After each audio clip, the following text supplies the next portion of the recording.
water, earth, fire, air. Long ago, the four nations lived together in harmony, but everything changed when a meteorite fell on the Water Nation. This meteorite disrupted the balance of the world and ushered in an era of glaciations. Only the Avatar, master of all four elements, could stop them. But when the world needed him most, he vanished.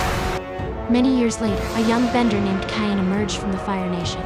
Although Kaen is a powerful firebender, he still has much to learn to restore the world's balance. But I believe that Kaen can save the world. Episode 4, The Trial of Fire. Kaen took a deep breath and opened his eyes. For a while, he had been overwhelmed by his dreams.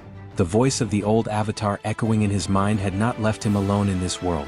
But now he was in the real world and a difficult journey lay ahead of him. The trials to learn the true power of fire and accept his identity as the Avatar had begun. Atop one of the highest mountains in the Fire Nation stood an ancient temple. This temple was a sacred place where great avatars had trained, and only the most powerful firebenders could enter. When Kaen stepped into this temple, he felt an energy that strengthened his resolve. However, this energy also caused fear to wrap itself around his soul like a thin rope. Inside the temple, an old master waited for Kaen. This master was one of the wisest and most powerful benders in the Fire Nation. The deep lines on his face reflected his years of experience and hardship. There was both compassion and stern determination in his eyes as he looked at Kaen. "Kaen," the master said, "fire is not just a force. It is a source of life, but it is also a harbinger of destruction.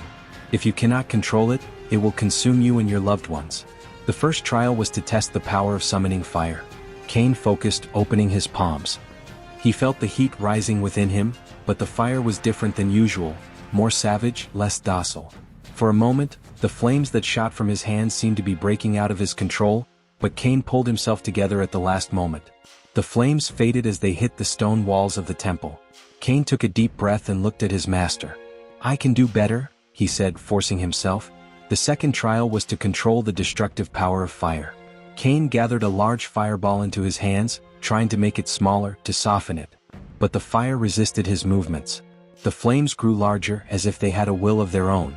Kaen felt himself beginning to lose control, but this time it was stronger. He felt the Avatar power awaken within him, and he slowly brought the fire under control. His master nodded with satisfaction. The final trial was a struggle both physical and spiritual.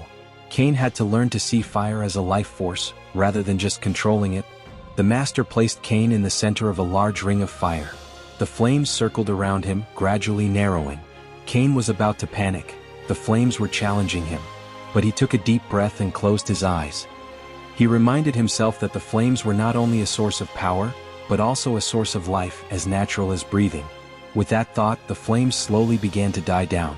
When Kaen opened his eyes, there were only a few embers left around him. The flames were now obedient to him. Kaen had his powers under full control. But this victory did not bring complete relief to Kaen. At the end of the trials, the master gave him one final warning: "You can control fire, but that does not make you a full avatar. Balance requires understanding all the elements. You must face not only fire but also water, earth, and air. Only then can you truly become the Avatar." Kaen left the temple, thinking about his master's words. The trials had given him great power, but with that power came great responsibility. His inner restlessness was giving way to a deeper inner conflict. This journey was just beginning, and Kaen knew that greater challenges lay ahead. As Kaen looked out into the night outside the temple, a star appeared in the dark sky, shining as if it were a sign of the future. With the power growing within him, Kaen felt that he had entered a path of no return. And that path was rapidly approaching a great threat that awaited him. With these feelings, the tension within Kaen grew even more. He realized that a dark figure was watching him in the distance of the temple. Kaen took a deep breath and stepped into the darkness. He didn't know what was going to happen, but he wasn't running anymore. Kaen was walking towards his destiny. In the next chapter, we will confront Kaen's encounter with this figure and how it will affect him. Kaen will learn what it means to truly be the Avatar and struggle with his own inner demons in the process. But this dark figure may be the greatest test of his journey,